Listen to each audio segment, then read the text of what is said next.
Pension scheme নিয়ে আন্দোলনরত বিশ্ববিদ্যালয়ের শিক্ষকদের সঙ্গে বৈঠক করেছেন সড়ক পরিবহন ও সেতুমন্ত্রী ওবায়দুল কাদের। আলোচনা ফলপ্রসূ হয়েছে বলে জানিয়েছেন শিক্ষক নেতারা। সেতুমন্ত্রী জানান, পেনশন স্কিমে শিক্ষকরা অন্তর্ভুক্ত হবেন 2025 সালের 1 জুলাই। কোটা আন্দোলনের বিষয়ে মন্ত্রী বলেন, এটি সংবিধান ও রাষ্ট্র পরিচালনার মূলনীতি বিরোধী।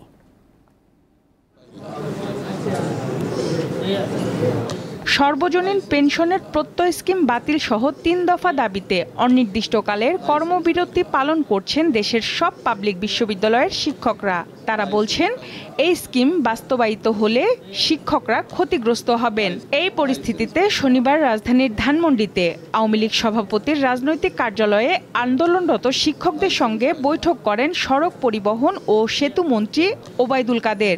এতে শিক্ষক নেতারা তাদের দাবি দেওয়ার বিভিন্ন দিক তুলে ধরেন। পরে বাংলাদেশ বিশ্ববিদ্যালয় শিক্ষক সমিতি ফেডারেশনের মহাসচিব জানান, দাবির বিষয়ে বিস্তারিত আলোচনা হয়েছে।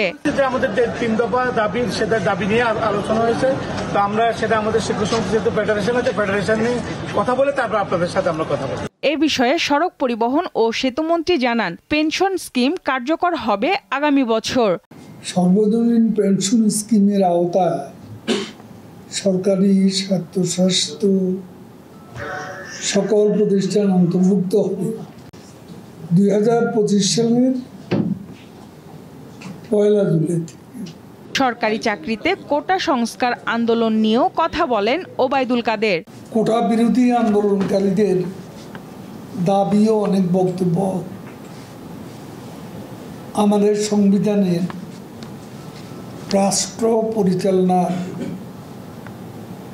মূলনীতি বিরোধী। কোটা আন্দোলনের বিষয়ে আইন তার নিজস্ব গতিতে চলবে বলে স্পষ্ট জানিয়ে দেন সরকারি দলের এই গুরুত্বপূর্ণ নেতা। আইন তার নিজস্ব গতিতে চলবে। সঞ্জিদা প্লাবনী, দীপ্ত সংবাদ, ঢাকা।